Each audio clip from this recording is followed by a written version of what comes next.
Hello, नमस्कार, आदाब। मैं हूं मोहम्मद अहमद काजमी, लेकर आया हूं आपका पसंदीदा कार्यक्रम आपके रूबरू। जिंदगी किसी भी तरह से चलती है, चलती रहे। मसरूफियात अपनी जगह, लेकिन काम अपनी जगह। मैं इस वक्त दिल्ली से बाहर हूं और उसके बावजूद कोशिश कर रहा हूं कि आप तक खबरें पहुंचाता रहूं। लाइव प्रोग्राम में 2-3 दिन नहीं दूंगा और उसके बाद हम फिर से शुरू करेंगे शाम को 4 बजे लाइव का सिलसिला। इस वक्त मैं बात कर रहा हूं फिरोज मीठी बोरवाला साहब से, जो हर वक्त पूरी तरह से खबरों से अपडेटेड रहते हैं और इंडो पैलेस्टाइन सॉलिडारिटी फोरम के जनरल सेक्रेटरी हैं। मुसलसल उस इलाके पर नजर रखे हुए हैं, उनके अपने पर्सनल ताल्लुकात हैं। जितनी भी फिलिस्तीन के सिलसिले में कॉन्फ्रेंसेस हुई हैं इस अक्टूबर 2023 के बाद, हर जगह वो मौजूद रहे हैं और अब भी शायद उस इलाके के सफर की तैयारी कर रहे हैं। फिरोज मीठी बोरवाला साहब, अब तक जो ये स्विट्जरलैंड में बातचीत हुई और उसमें धमकी दी गई, धमकी के नतीजे में ऐसा लगा कि शायद खुद ही टोल दे करके आगे बढ़ना पड़ा। क्या कुछ है, अब सूरत हाल क्या है? ईरान जिस तरह से हैंडल कर रहा है वो, और अमेरिका किस तरह से हैंडल कर रहा है वो, इन दोनों को अगर आप कंपैरिजन करें, तुलना करें, ये डिप्लोमेसी कौन किस तरह से चल रहा है और कौन बाजी ले रहा है, कौन मात खा रहा है, जरा उस पर थोड़ी सी बात हो जाए। मुझे लगता है फिर और ताजा खबरों पे बात करेंगे जी। जी। बेसिकली ईरान तो पूरे अपने आत्मसम्मान के साथ काम कर रहा है। और ये भी हम लोग समझ लें कि ईरान पे प्रेशर नहीं है, ट्रम्प पे प्रेशर है। हम्म। तो ट्रम्प को इस किस्म के बयान देने पड़ेंगे जहां वो अपने डोमेस्टिक ऑडियंस को और इजरायली ऑडियंस को एड्रेस करे। इसलिए ट्रम्प या जेडी वैंस या मार्को रूबियो के बयानों को सीरियसली लेने के लिए हमको कोई जरूरत नहीं है, क्योंकि हम्म। वो बोल बोल कुछ रहे हैं और एक्चुअली हो कुछ और रहा है। हम्म। मतलब जब लग रहा था कि ये टॉक्स ही फेल हो चुके हैं, तो उसी में पता चला कि 4 कमेटी भी अभी बन गई और काम तो आगे बढ़ रहा है, सैंक्शन भी हट गए। हम्म। ठीक है। और ईरान, मतलब ये जो एमओयू बना है 14 पॉइंट वाला, वो इतना प्रो ईरान है और वो फेयर है। मैं बार बार बोलता रहता हूँ कि वो फेयर है। ऐसा कोई भी मुद्दा नहीं है इसमें जिसमें अमेरिका को नुकसान हो, मगर हम्म। ईरान को जो अपने अधिकार लेने थे वापस, वो काम कर रहा है। हम्म। तो एक तो ये बात है कि क्योंकि उसके साथ ये भी क्लियर है कि ट्रम्प के पास कोई मिलिट्री ऑप्शन बचा नहीं है। वो हम्म। धमकी जितनी भी देते, अभी हम लोग भी पहले धमकियों में हम जैसे लोग को ज्यादा टेंशन होता था, ईरान के लोगों को टेंशन नहीं होता था। मगर अभी ये लास्ट धमकी में तो मैं समझ गया कि भाई वही सब ट्रम्प का लोकल डोमेस्टिक ऑडियंस को खुश करने वाला या उनको डील करने वाला मामला है। क्योंकि देखो, जरा भी प्रॉब्लम हुआ तो ईरान के पास दो ऑप्शन बहुत क्लियर है। वो बातचीत से विड्रॉ हो जाएगा और हॉर्मोज और बाबेल मंदिर को बंद कर देगा। तो ईरान हम्म। के लिए कोई परेशानी नहीं है। ठीक है।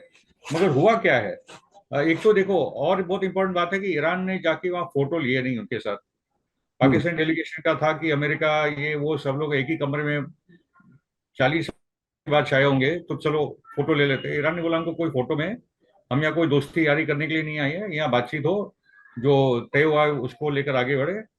और बाद में जब ट्रम्प ने धमकी दी तो इन्होंने कहा कि जो पहला ही क्लॉज है कि एक दूसरे को हम लोग धमकी नहीं देंगे, सॉवरेनिटी को रिस्पेक्ट करेंगे, अगर यही सब करना है तो भाई हम जा रहे।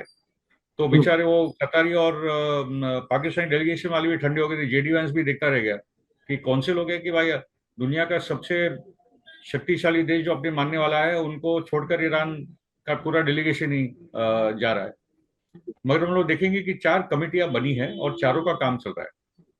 अच्छा, ठीक है। अच्छा, अच्छा, ये बात आप आगे बढ़ाएं, उसमें मैं बीच में बताऊं, वो वीडियो जो सबने देखी, हमने अलग से भी दिखाई, किस तरह से जेडी वेंस को पसीने आ रहे हैं, किस तरह से शहबाज शरीफ को पसीने आ रहे हैं, और आसिम मुनीर को पसीने आ रहे हैं। सिर्फ एक अब्बास अरागची के कान में कुछ बात करके और वो वहां से निकल गए और वो देखते रह गए। ये बिल्कुल ऐसा जैसे शिकार निकल जाए, होशियार हो। तो ये इस डिप्लोमेसी में ईरान को क्या क्या फायदे हो रहे हैं? देखिए, मुझे याद है 2015 में जब डील हुई, उसके बाद 18 में डील से बाहर निकले। माफ कीजिएगा, 2015 में जब वो डील से बाहर निकले, तब जो बातचीत हो रही थी तो अमेरिकी डेलीगेशन को कमरे में बैठने की इजाजत नहीं थी। ईरान और यूरोपियन जो मीडिएटर्स थे, अब भी ईरान वो पूरी एहतियात कर रहा है, इसके क्या मानी है, इसमें ईरान क्या क्या फायदे उठाने की कोशिश कर देखिए, ईरान को कुछ तुरंत फायदे हो भी गए। रहा है? हाँ। नंबर वन हो गया कि सैंक्शंस ईरानियन तेल पे से 2 महीने के लिए हट गए। हम्म। वो अभी वापस अपना तेल सबको बेच सकते हैं, इंडिया भी ले हम्म। सकता है। ठीक है। तो वो जो था वो ईरान का तुरंत आमदनी, इनफैक्ट ये वॉर के बाद वो तेल को पे तो बहुत कमा गया है। दूसरी जो बात है कि न्यूक्लियर फाइल पे भी जो 4 कमेटियां बनी है बेसिकली। हाँ। एक है सैंक्शंस हटाने के लिए कमेटी बनी है, जिसपे ऑलरेडी उसका रिजल्ट आ चुका है। न्यूक्लियर फाइल पे एक कमेटी बनी है, जिसपे अभी बातचीत ही होगी, उस पर कोई एक्शन नहीं होगा, क्योंकि अमेरिका डिमांड कर रहा है कि अभी आईए के इंस्पेक्शन चालू हो जाए। ईरान ने बोला ऐसा कुछ भी होने वाला नहीं है। ठीक है। और ये भी आपको यहाँ दोहरा दो कि वो 14 पॉइंट के एमओयू में क्लियर कट है कि जो भी यूरेनियम का जो भी होना है, डस्ट का, वो ईरान के अंदर ही होना है, वो ईरान के बाहर कुछ जाने वाला नहीं है। उसको जो हम्म। डिग्रेड 60% से 3.67% पे लाना वगैरह वगैरह। और हम्म। जो एनपीटी के तहत जो ईरान के अधिकार है न्यूक्लियर एनरिचमेंट के मिनिमम, वो रहेंगे। ठीक है। इसलिए ट्रम्प पब्लिक कंजम्पशन के लिए कुछ भी बोल दे, जरा भी उसको सीरियसली लेने के लिए तैयार नहीं है। हकीकत जो पेपर पे है वही होना है, और उसी पे अभी अमेरिका अमल कर रहा है, उसके बाद चॉइस नहीं है। ठीक है। हम्म। तीसरी जो बात है रिकंस्ट्रक्शन को लेकर, जो बात है $300 बिलियन, और जो $24 बिलियन फ्रोजन फंड है उसको भी रिलीज होने की प्रक्रिया शुरू हो गई है। पहला जो $6 बिलियन है वो कतार के बैंक में है। जेडी वैंस ने बोला था कि इसका फायदा तो अमेरिकन फार्मर को होगा, वो पैसे से हमारा ही प्रोडक्ट उनको खरीदना होगा, और बाद में ईरान के जनता को फायदा होगा। ईरान बोला हमारा पैसा है, हमको किससे खरीदना हम लोग तय करेंगे। ठीक है ना। हम्म। तो ये भी जेडी वैंस को जवाब दे दिया। और चौथी बात है कि एक एमओयू को पूरा मॉनिटर करने वाली एक कमेटी बनी है, जिसमें 60 डेज में क्या क्या होना है, 60+ डेज में भी, क्योंकि ये 60 दिन में होने वाला नहीं है, और वक्त लगने वाला है, जो एंड डील की जो बात होगी। और इसमें आई थिंक जो सबसे इंपॉर्टेंट एलिमेंट है ईरान के लिए, देखो ईरान को $24 बिलियन, $300 बिलियन की कोई पड़ी नहीं है। ठीक है। हम्म। वो अपने असूलों पे एकदम खड़ा है। और नंबर वन अभी है लेबनान को प्रोटेक्ट करना, लेबनान को डिफेंड करना। तो एक कमिटी बनी है जिसमें यूएस, ईरान, पाकिस्तान और कतर है, और लेबनान है, उसमें कोई इजराइल है ही नहीं। जी जी एमओयू जी भी जी। इजराइल के बिना बन गया, आप सोच ही नहीं सकते ये बात को। और ये हम्म। कमेटी जो लेबनान को डिफेंड करने की जो बात ईरान कर रहा है, उसमें भी कोई इजराइल नहीं है। नेतन्याहू पगला गया है। ठीक है। हम्म। एक जगह पे अभी वॉशिंगटन डीसी में इसराइल और लेबनी सरकार की बातचीत करी, जिसका कोई मतलब ही नहीं है। क्योंकि वो हम्म। इसराइल इतना ही बोलेगा कि हिजबुल्लाह को निहत्था होना चाहिए। वो 2007 से चिल्ला रहा है, 2006 की जंग के बाद से चिल्ला रहा है। कुछ होने वाला नहीं है। तो उनको खुश करने के लिए भाई तुम लोग यहाँ बातचीत करो, इसराइल और लेबनीज सरकार दोनों की जो औकात नहीं है, लेबनीज सरकार की तो जरा भी औकात नहीं। और बिल्कुल यहाँ सही। जो हम लोग देख रहे हैं कि on the ground cease fire काफी हद तक अमल हो रहा है। ये भी स्टैंड डाउन ऑर्डर आए। आज नेफ्टली बेनेट का बयान है कि जो सोल्जर्स वहां से लौट रहे हैं, हमको बोला जा रहा है कि अभी हिजबुल्लाह से आपको लड़ना नहीं है। तो हो क्या रहा है कि जहां से भी इसराइल विड्रॉ हो रहा है, वापस हिजबुल्लाह वहां अपना इंफ्रास्ट्रक्चर वहां खड़ा कर रहा है, वो इलाके को टेक ओवर कर रहा है। ये सब चालू हो गया। जी जी, ओके। ये हिजबुल्लाह ने वापस कंट्रोल करना शुरू कर दिया, इसराइल की फौजें वापस जा रही हैं। अभी जो मैं इस वक्त खबर देख रहा हूँ, प्रेस टीवी की जो लीड खबर है इस वक्त, जो जब हमारी आपकी बात हो रही है, ईरान के प्रेसिडेंट मसूद पजेश्कियान ने कहा है कि ईरान की जो डिफेंस कैपेबिलिटीज हैं वो नॉन निगोशिएबल हैं, यानी हम उस पर कोई बात नहीं करने वाले। और एक दूसरी खबर अमेरिका से आ रही है इसी वक्त, US Senate approves resolution challenging Trump's authority to wage war on Iran, यानी ईरान पर वो हमला नहीं कर सकता, वहां की सीनेट ने तय कर दिया। तो फिर तो ईरान की बल्ले बल्ले है। क्या लगता है फिर ट्रम्प कर क्या पाएगा? नहीं देखिए, ये दोनों बहुत इंपॉर्टेंट डेवलपमेंट्स है। एक तो पहले तो यूएस कांग्रेस में पास हुआ था, और अभी यूएस सेनेट में भी पास हो गया है, जहाँ रिपब्लिकन का मेजोरिटी है। क्योंकि हम्म। 4 रिपब्लिकन सेनेटर्स ने क्रॉस ओवर किया, दोनों एब्सटेन किया।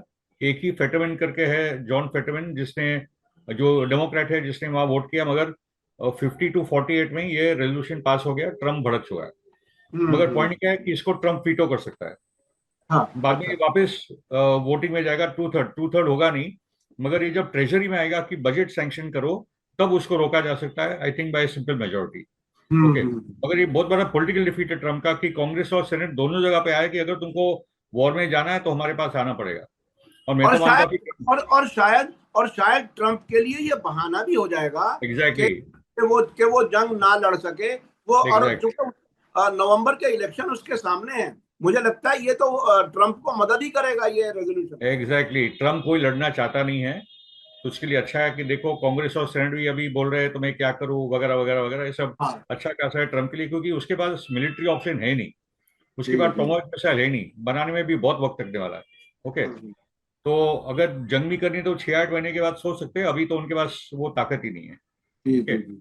और उसके बाद और एक इम्पोर्टेंट डेवलपमेंट हुई है कि हिजबुल्लाह का जो इंटेलिजेंस यूनिट है साउथ लेबनान में, वो वापस ताकतवर होते जा रहा है।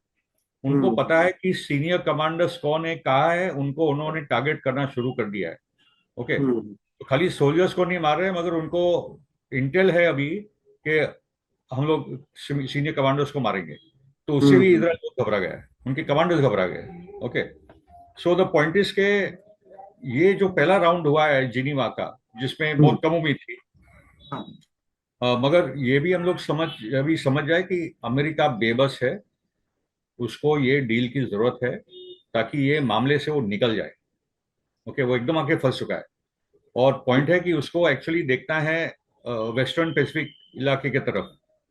मिडिल ईस्ट में भी उसके लिए दिन उसके भरते जा रहे हैं। ओके, हम्म, क्योंकि एक्चुअली रियलिटी है कि उसको यहाँ की तेल की जरूरत नहीं है, उसको हॉर्मोज की भी जरूरत नहीं है, हम्म, मगर जो सही में जो चैलेंज आ रहा है वो चाइना और वेस्टर्न पैसिफिक रीजन से आ रहा है, उसको तो अपनी हम्म, ताकत वहां लगानी होगी। तो ट्रम्प तो वो मामला समझ रहा है, और इसराइल ने इसको 2 दिन का 48 घंटे का बोला था, भाई 2 दिन का तो मामला है, कर लेंगे, हो जाएगा, खेल हम्म, खत्म। वो इतना हम्म, प्रॉब्लम हो गया है कि ट्रम्प की जो पॉलिटिकल बेस है और मिड टर्म्स का, वो हम लोग असर देखेंगे कि वो बुरी तरीके से हारने वाला है, अभी जो भी वो कर ले। हम्म। ओके। ये आपके पास और कोई अहम खबर हो, चूंकि आप बहुत सी चीजें हमारे दर्शकों के लिए तैयारी करते हैं, कुछ और खास पहलू हो, ऐसा ना हो कि वो छूट जाए। जी। जी जी, आई थिंक एक तो यह है कि अमेरिका की पॉलिटिक्स की क्योंकि थोड़ी बात हो रही है, तो जोरान ममदानी ने वापस एक बहुत बड़ा मुद्दा बना दिया अमेरिका में, एपैक को लेकर, क्योंकि उसका जो दोस्त है ब्रैड लैंडर और 2-3 और उसने सपोर्ट किए है, जो यूएस कांग्रेस के डेमोक्रेटिक प्राइमरीज में जो खड़े हो रहे हैं, तो Brad Lander versus Dan Goldman का एक डेमोक्रेटिक प्राइमरी हो रहा है। Dan Goldman totally AIPAC funded है, बिलियनर टाइप का कैंडिडेट है, और ब्रैड लैंडर ममदानी जैसा है, democratic hmm, social liberal Zionist भी है वो, मगर हम्म, लैंडर ने सपोर्ट भी किया था ममदानी को। तो एक मीटिंग में जोरान ममदानी कहा कि एपैक इज अ मॉन्स्टर, और एपैक का जो डार्क मनी है वो हमको बांटता है। हम्म, ओके, तो उसने अंटोनियो ग्रामची, जो इटली के बहुत बड़े लेफ्टिस्ट विचारक थे, उन्होंने वो मॉन्स्टर का शब्द वहां से लिया। तो हम्म, जोरान ममदानी पे बहुत बड़े अटैक हो रहे हैं कि तुम जूस को डीह्यूमनाइज कर रहे हो, एंटी सेमेटिक वगैरह वगैरह, वो जो उनका टिपिकल होता है। ओके, मगर एपैक के करतूत ही वो मॉन्स्टर्स है, क्योंकि एपैक के फंडिंग से ही अमेरिकन पॉलिटिक्स को कंट्रोल होता है, और बाद में यहीं से वो हथियार जाते हैं, पैसा जाता है, जहां से जेनोसाइड होता है। ये मॉन्स्टर्स का ही काम है। ओके, हम्म, तो जोरान ममदानी एक न्यूयॉर्क का मेयर है, मगर आज वो अमेरिकन पॉलिटिक्स का केंद्र बनते जा रहा है। वो जो हम्म, बोलता है वो पूरी अमेरिका में और पूरी दुनिया में उस पर डिबेट होता है। ओके, हम्म। तो अच्छा, आज ये आपने आपने आपने जो एपेक की जो डीप फंडिंग है उसको, ममदानी ने कहा कि वो मॉन्स्टर है, वो dark money. D dark deep money जो है। तो तकरीबन हालांकि मैं थोड़ा सा इससे हट रहा हूं, लेकिन तकरीबन हमारे यहाँ भी अडानी एंड कंपनी टाइप के जो फंडिंग है वो भी तो हमारे भारत की सियासत को तबाह कर रही है। क्या क्या रंग दिखा रही है। क्या आप उससे एग्री करते हैं जो मैं उसको कंपेयर कर रहा हूँ? क्या क्या लगता है नहीं, आपको? बात सही है, इनफैक्ट हमारा तो प्रॉब्लम और भी ज्यादा है, क्योंकि हमारा तो पॉलिटिकल सिस्टम ही प्री प्रोग्राम हो चुका है। मैं हैकिंग नहीं बोलता, क्योंकि हमारा एक पूरा जो वीवीपैट है वो प्री प्रोग्रामिंग करके इलेक्शन सेट हो रहे हैं। जी हमारा जी। जुडिशरी, हमारा इलेक्शन कमीशन, हमारे इन्वेस्टिगेटिव एजेंसीज, ब्यूरोक्रेसी, सबके सब तबाह हो चुके हैं।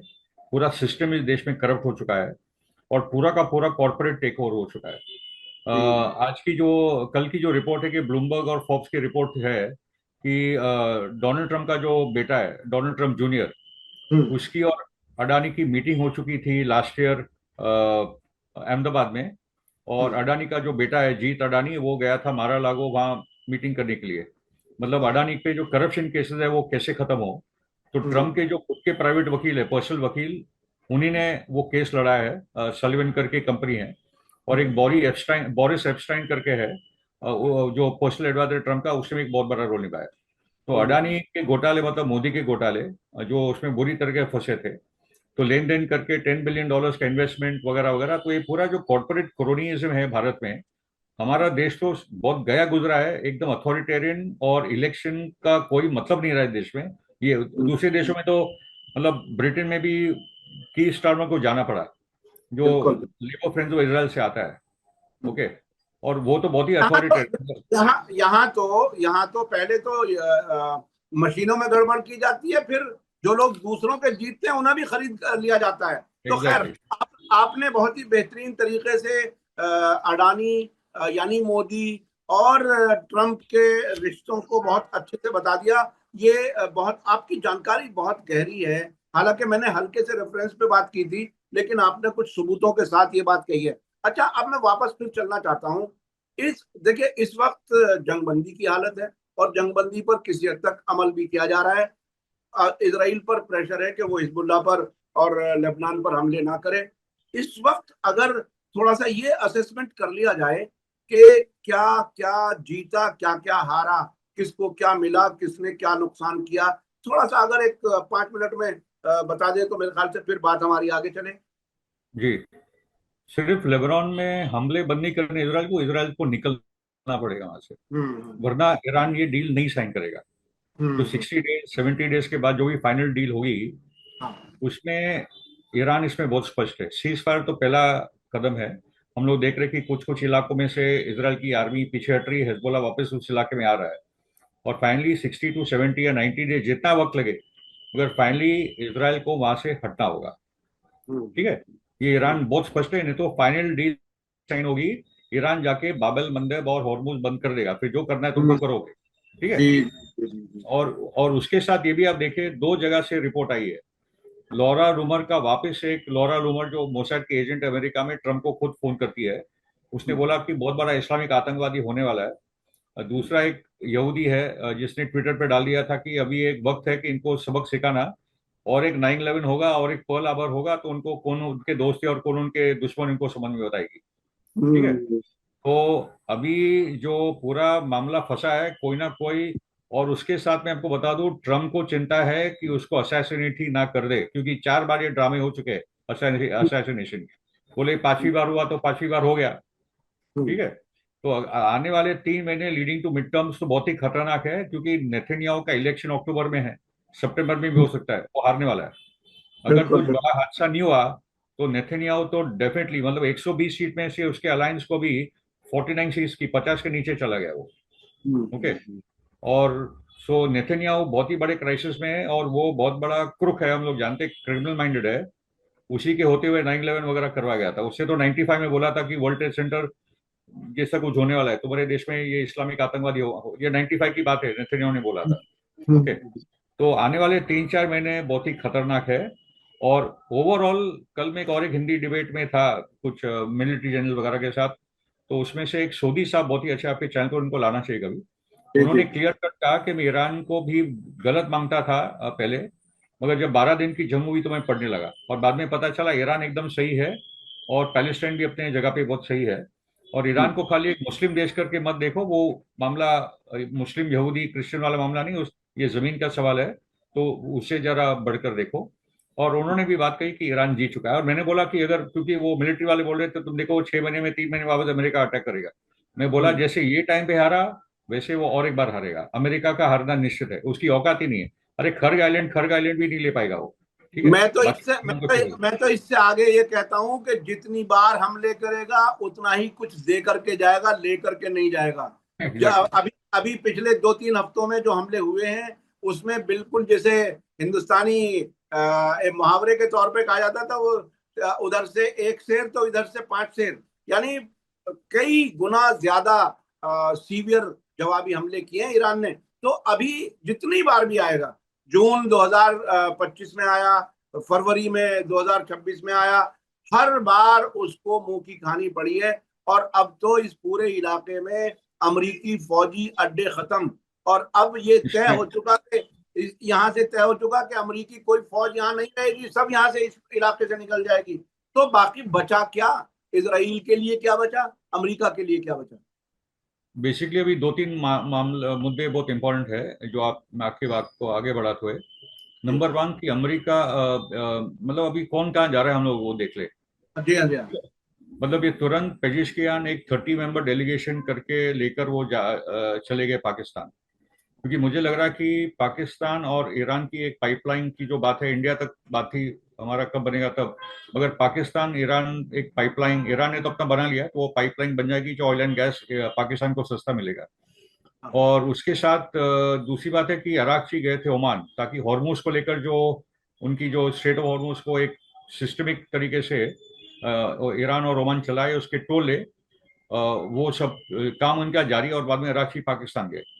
हम्म, दूसरी बात है कि रूबियो यूएई, कुवैत और बहरीन, क्योंकि यही तीन बचे अभी उनके पास तीनों को मिलने के लिए। रूबियो बोले कि हम लोग तो टोल तो कभी लेने नहीं देंगे, तो वो कुछ भी बोलते रहे, मगर फाइनली हॉर्मोज तो इनके हाथ में होगा और टोल वोल होने वाला है, कोई दिक्कत की बात हम्म। नहीं। इसलिए बोला कि अभी जो अमेरिका बोल रहा है, उनके लीडर्स वो अपने खुद के डोमेस्टिक ऑडियंस के लिए बोल रहे हैं, उससे रियलिटी का कोई वास्ता नहीं। अब वो उसके साथ ना सिर्फ वो टोल लेगा, बल्कि अपने दुश्मनों को हथियार नहीं जाने देगा, जी मिलिट्री इक्विपमेंट नहीं जाने देगा, ऐसा मुझे तेहरान से बताया गया है। तो ये तो ईरान के खिलाफ कोई भी मुल्क कुछ सोच सके, कुछ तैयारी कर सके, या अमेरिका आकर के बदमाशी कर सके, उसके उसके रास्ते ईरान बंद कर रहा है। जी, बाबल मंदब वाला मामला क्या है? बाबल मंदब में थोड़ा सा बताइए। ये हूथी अंसारुल्लाह बड़ी पेशेंस से बैठे हुए हैं। क्या लगता है, क्या हो रहा है वहां, तैयारी क्या है? देखिए, वहां तो अभी मामला बहुत ही मतलब बहुत ही स्ट्रेटेजिक होते जा रहा है। बाबल मंदब स्ट्रेट जो है वो रेड सी का ओपनिंग है, और वहीं से शिप जाती है सुएज कनाल और मेडिटेरेनियन और यूरोप की बिल्कुल तरफ, बिल्कुल। अटलांटिक की तरफ, अमेरिका की तरफ। तो इसी दौरान मतलब अंसारुल्लाह ने वो तो बंद करके बता दिया है। और अमेरिका, ट्रम्प आया भी था, अंसारुल्लाह पे हमला किया, तो 1 महीने के अंदर वो भाग भी गया कि हमारी औकात की बात नहीं है, इनको कोई हरा नहीं सकता। मतलब हम्म। सऊदी ने एक इस्लामिक नेटो बनाई थी 34 कंट्रीज की 2014 में, जी लंबी जी। जंग लड़ी, और उनको भी रुकना पड़ा कि कोई इनके हरा नहीं सकता। तो अंसारुल्लाह, मगर वो मतलब बहुत क्राइसिस में है यमन, भूखमरी भी बहुत है, बच्चों का भी बहुत बड़े पैमाने पे डेथ हो रहा है, मगर वो लोग कुछ अलग मिट्टी के बने हैं, तो हम्म, ये कमाल के फाइटर्स है। ओके। जी जी। मगर क्या हुआ है कि अभी इसराइल ने अपना एक बेस सोमालीलैंड में बना लिया है। यूएई और हाँ। सोमालिया का जो टूटना हुआ है, सोमालिया और सोमालीलैंड, तो सोमालीलैंड भी उधर ही लोकेटेड है, बाबेल हाँ। मंदब के जी जी। यमन के सामने। तो हाँ। अभी एकदम सामने सामने टकराव हो चुका है इसराइल और अंसारुल्लाह का। ओके। जी मगर जी। सऊदी सऊदी और कतर और ये जो कंट्रीज है, तुर्की वगैरह, वो सब सोमालिया को सपोर्ट कर रहे हैं। ओके। हम्म। तो यहाँ ईरान और सऊदी और ये जो अलायंस है अभी ये बनते जाएगा। ओके। हाँ और इसराइल का यहाँ तो मतलब इसराइल टिक नहीं पाएगा, सोमालीलैंड का जो भी वो लोग इस्तेमाल कर ले, मगर कुछ होने वाला नहीं है। हाँ। दूसरा जो इसके अलावा उस इलाके में यमन का एक आइलैंड है स्कोत्रा। सुकोत्रा, उस पर भी ये जो सऊदी एंड कंपनी ने, यूएई ने खासतौर पर इसराइल को दिया था, वहां पे कोई हवाई पट्टी भी बनी थी। वहां का क्या हाल है? क्या अब भी है वहां पर आई इसराइली? थिंक मैंने एक रिपोर्ट पढ़ा था कि यूएई वहां से निकल चुका है, वो रिकन्फर्म करना होगा सोकोत्रा को लेकर। आई थिंक शायद वो लोग वहां से निकल चुके हैं, क्योंकि सऊदी ने बाद में बहुत प्रेशर लाया यूएई पे, क्योंकि उनका डायरेक्ट पहले तो साथ में थे, बाद में दोनों में काफी क्लैशेस हुए, तो यूएई को थोड़ा पीछे हटना पड़ा है यमन में। दूसरी जो इम्पोर्टेंट बात है इसी कॉन्टेक्स्ट में, कि वेस्ट एशिया का एक अलायंस बनते जा रहा है, एक डिफेंस अग्रीमेंट बनते जाएगा, क्योंकि ये क्लियर है कि अमेरिका इनको प्रोटेक्ट कर नहीं सकता, उनके बेसेस अभी है नहीं। ठीक है। ये अग्रीमेंट भी ये भी लिखा कि जो ईरान के प्रॉक्सिमिटी में यूएस बेसेस है सबको खाली करना पड़ेगा। तो ये भी सब टेम्परेरी मामला है। 50,000 उनकी सेना है, बहुत मरे होंगे वो, 15 मरे वाली जो बात है। ओके। मगर कतर और पाकिस्तान का अग्रीमेंट हो चुका है, सऊदी और पाकिस्तान का अग्रीमेंट हो चुका है, पाकिस्तान एक सिक्योरिटी नेट प्रोवाइडर बन चुका है। ओके। तो तुर्की, इजिप्ट, सऊदी, पाकिस्तान, कतर, ये तो 5 देश आगे बढ़ते जा रहे हैं, और उसमें आपको ईरान के साथ पूरा उनका तालमेल होकर ही आगे बढ़ेगा। मगर एक डिफेंस एग्रीमेंट, ये डिफेंस पैक्ट बन रहा है। अभी इंटरेस्टिंग है कि पाकिस्तान लगभग वेस्ट एशिया में अभी ऑपरेट हो रहा है। ओके। जी और वो जी जी जी। लेंगे। ये उसको तो उसको अभी पिछले दिनों आया था, एक खबर आई थी कि पाकिस्तान अब इंडिया यानी सब कॉन्टिनेंट के तौर पर कम पहचाना जा रहा है, वेस्ट एशिया का हिस्सा तकरीबन होता जा रहा है, उसकी सरगर्मियां, उसकी एक्टिविटीज उधर बढ़ रही हैं। लेकिन क्या आपको ये यकीन आता है कि पाकिस्तान जो कुछ भी ये कर रहा है, या ईरान से भी दोस्ती कर रहा है, उसमें अमेरिका का कंसेंट ना हो? क्या अमेरिका की नाराजगी की कीमत पर भी ईरान से दोस्ती करेगा पाकिस्तान? वो क्या लगता है? वो पहलू बहुत अहम है समझने के लिए। देखिए, अभी चाइना फैक्टर इतना बढ़ चुका है पाकिस्तान में कि अमेरिका, क्योंकि अमेरिका का जो रोल है पाकिस्तान को लेकर, वो एक अलग अलग अजीबो गरीब रोल है। पाकिस्तान जिस प्रकार से ऑपरेट करता है वो कोई नहीं ऑपरेट करता था। ओके। हम्म। अमेरिका का भी दोस्त है, चाइना का दोस्त है, रशिया का भी है, सऊदी, ईरान, ये बहुत ही यूनिक है, और सब सब उसी के पास जाते हुए बातचीत करने के लिए। ओके। जी जी। तो स्विट्जरलैंड में भी पाकिस्तान का डेलीगेशन था, कतर का डेलीगेशन था, जैसे मैंने आपको वो टाइम में बोला था। ओके। तो ये रोल समझना मुश्किल है, मगर पॉइंट है कि पाकिस्तान का एक यूनिक रोल है, और ये एक्चुअली सार्क का फेलियर है, क्योंकि हाँ। मोदी गवर्नमेंट ने बाद में सार्क को बनने नहीं दिया। और आज इसलिए है कि साउथ एशिया टोटली डिसफंक्शनल है। हमारे हम्म। पास फ्लाइट्स भी डायरेक्ट नहीं है एक दूसरे के देशों में जाने के लिए, इतना रिडिकुलस है। या दुनिया की 2 बिलियन आबादी रहती है, मगर हमारा कोई पॉलिटिकल इकोनॉमिक कनेक्शन है नहीं, इतना सब स्ट्रॉन्ग कल्चरल। वो वक्त आएगा। आई थिंक कांग्रेस फेलियर ही कि मनमोहन सिंह के 10 साल में बहुत सारी चीजें एड्रेस करनी चाहिए थी, उन्होंने इसको किया नहीं। आज हम लोग उसका सब, चाहे वो कश्मीर का सवाल हो या पूरे सार्क का सवाल हो। इसके बीच में ये भी हुआ कि 3 दिन पहले या 2 दिन पहले कतर में भी एक हमला हुआ है, और वो हाँ। कतर को, मेरे हिसाब से इसराइल का वार्निंग है उसके एलएनजी के प्लांट पे, क्योंकि कतर सबसे मतलब एलएनजी का एक्सपोर्टर ही है, उसके पास गैस ही ज्यादा है, और उसका इंडिया तो बहुत लेता है उससे। तो हम्म। पॉइंट है कि वहाँ कतर में जो 10,000 यूएस ट्रूप भी है, मगर उनके भी दिन अभी भर गए हैं। आई थिंक कतर वतर भी उनको फाइनली हटा ही देगा। तो हम्म। पॉइंट इज के आगे जाके तो इंडिया पाकिस्तान की बातचीत भी होनी होगी। जैसे होसबले जो जनरल सेक्रेटरी आरएसएस के की बातचीत चालू होना चाहिए। हम लोग संदीप पांडे और हम कुछ साथी मिलकर, और हमारे जो पाकिस्तान में साथी है, वापस हम लोग India Pakistan people to people talks को रिवाइव कर रहे हैं। हाँ। क्योंकि सरकार आने के पहले आम जनता में बातचीत चालू हो जाए तो थोड़ी आसानी होती है। ये हम्म। सरकार से कम बहुत उम्मीद है, क्योंकि जैसे जैसे जेडी वैंस ने धमकी दी थी इसराइल को कि भाई तुम सीधे रहो, तुम्हारे पास एक ही दोस्त है ट्रम्प, एक ही देश है दुनिया में अमेरिका। हम्म। ठीक है। मगर जेडी वैंस भूल गया कि इंडिया बहुत बड़ा दोस्त है इसराइल का। इसलिए भी डिफेंस मिनिस्टर जो इसराइल का है वो अभी इंडिया में है, और जी जी। नेथनियाहू ने बोल दिया कि भी हम हमारे खुद के हथियार बनाएंगे। बहुत लेट हम्म। सोचा अमेरिका, क्योंकि नेथनियाहू ने कभी सोचा नहीं था कि ये दिन भी आएंगे कि अमेरिका हमसे दूर हो जाएगा। ओके। अमेरिका तो तो पॉइंट ये, और भारत से उसे काफी उम्मीद है। ये भी बड़ी दिलचस्प बात है, भारत से उम्मीदें इजराइल को और नेतन्याहू को काफी हैं। आपने भारत पाकिस्तान के बारे में कहा, ये जो आरएसएस के लोग पिछले दिनों अमेरिका गए थे, अमेरिका से कहा गया था कि पाकिस्तान से बातचीत करो, उसके बाद उन्होंने यहाँ आकर के बयान देना शुरू किया एग्जैक्टली है। और एग्जैक्ट। उसमें और उसमें मोदी सरकार का कंसेंट जरूर शामिल होगा, मुझे ऐसा हम्म। लगता है। ये जी जी जी। ये अमेरिका से ऑपरेट हो रहा है सब कुछ। मुझे एक वाकया याद आ गया। 1990 के आसपास जब वो रूस का खात्मा हुआ, तो पाकिस्तान पहले से अमेरिका के साथ था, भारत भी अमेरिका के साथ जुड़ गया। तो पाकिस्तान ने ये समझाया भारत को, ये जो आप क्रॉस बॉर्डर टेररिज्म की बात करते हो, ऐसा कुछ नहीं है, आपके यहाँ होम ग्रोन टेररिज्म है। और भारत ने वो जो वो एक वो बनाई थी ना, ये कोई टेरर ऑर्गेनाइजेशन, जिसका नाम भी उसी तरह का रखा गया था अमेरिका की मर्जी से। तो हम अमेरिका से ऑपरेट हो रहे हैं, ये एक बड़ी अजीब बात है। हमें खुद सोचना चाहिए हमारे लिए क्या अच्छा है। आई थिंक वो भी देखिए, जैसे जैसे अमेरिका का पावर इस इलाके में कम होगा तो बहुत सारी सेटल होने वाली है। आई थिंक होसबले का भी जो बयान है वो, जैसा बोले, मोदी सरकार भी उसमें एक रोल निभा सकती है उसमें। तो द पॉइंट इज के we are in the wrong side of history. Hmm. आज जो पूरा अलायंस है वो चाइना लेड है, रशिया लेड है, ब्रिक्स लेड है। ठीक है। दुनिया के 194 कंट्रीज में से 149 कंट्रीज चाइना के बेल्ट रोड इनिशिएटिव में है। हम्म। G7 का कोई मतलब नहीं रहा, इसलिए इस बार ब्रिक्स के कंट्रीज को वहां बुलाया गया, और चाइना रशिया ना G7 में आने वाले हैं ना G20 में आने वाले।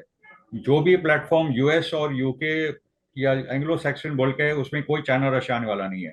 Okay. Hmm. The hmm. Point is के दुनिया का पूरा मिलिट्री बैलेंस, इकोनॉमिक बैलेंस सब बदलते जा रहा है, और उसमें आज हम लोग एकदम गलत साइड पे। अच्छा, अब मैं थोड़ा सा, हमारे पास वक्त कम रह गया है, अगले 3-4 मिनट में थोड़ा सा सिचुएशन को सम अप कर दें, और कोई आपके पास और बहुत इंफॉर्मेशन, अहम इंफॉर्मेशन है तो वो शेयर कर लें, ताकि हमारे दर्शकों को और ज्यादा बेहतर अंदाज हो सके कि इस वक्त कहाँ खड़ी है दुनिया। देखिए, खाली थोड़ा इतना बोल दूं कि 3-4 जंगें अमेरिका बड़ी हारा है, अभी ये 5वीं जंग हारा है। पोस्ट वर्ल्ड वॉर 2 में वो हारा चाइना और नॉर्थ कोरिया के सामने, उस पर हम लोग बात नहीं करते, मगर चाइनीज आर्मी ने नॉर्थ कोरिया को बचा लिया था, और 50 लाख कोरियन मरे थे वो वॉर में, नॉर्थ कोरियन मरे थे, इसलिए नॉर्थ कोरिया बहुत क्लियर है अगेंस्ट द यूएस। बाद में वियतनाम की वॉर चली, वो 16 साल चली, जिसमें अमेरिका हारा, 16 साल। अफगानिस्तान की जंग हम पता है 20 साल चली। बीस ठीक है। साल ईरान की जंग 40 दिन चली और जी। अमेरिका हार गया।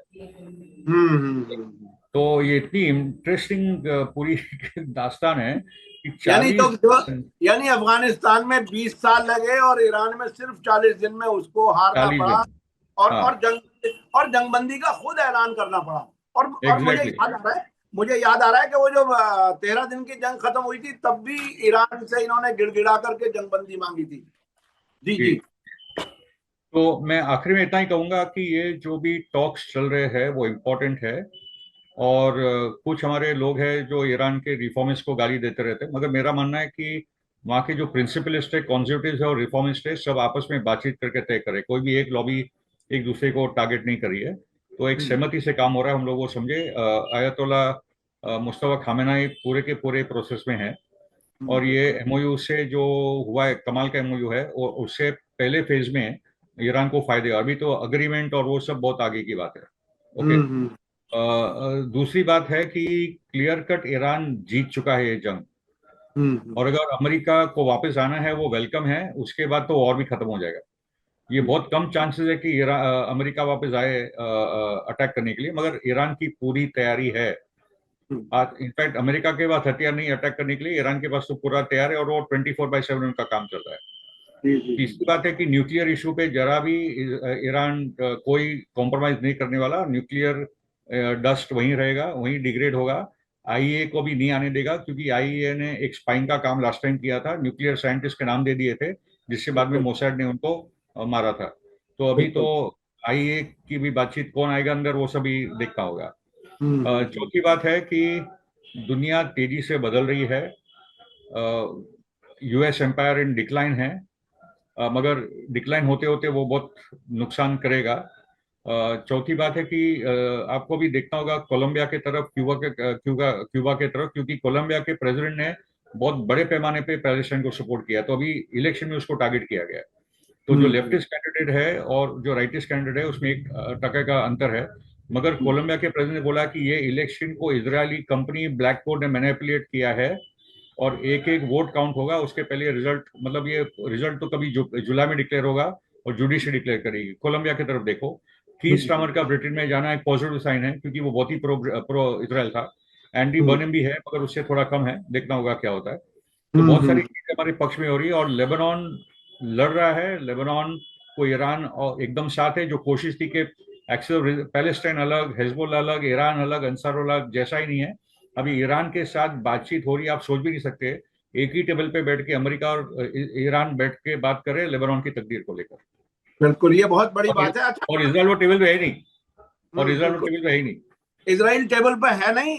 आप जो एक बात कहते रहे हैं, 2028 में इसराइल खत्म हो जाएगा, क्या आपका ये यकीन और मजबूत हो रहा है या कमजोर हो रहा है, क्या लगता है?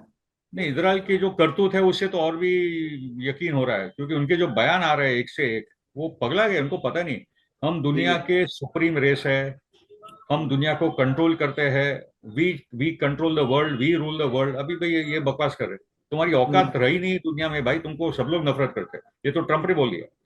ओके, तो अरे इस पे टकर कार्लसन कह रहा है कि उसकी इकोनॉमी जीडीपी न्यू जर्सी के बराबर भी नहीं है। वो एग्जैक्टली। वो कह रहा है कि अमेरिका क्यों बिला वजह अपने आप को तबाह कर रहा है इसराइल के लिए। तो एक टूट रहा है। एक एक चैलेंज है, इसराइल को सर्वाइवल का चैलेंज है, और ईरान बहुत मजबूती से आगे बढ़ रहा है।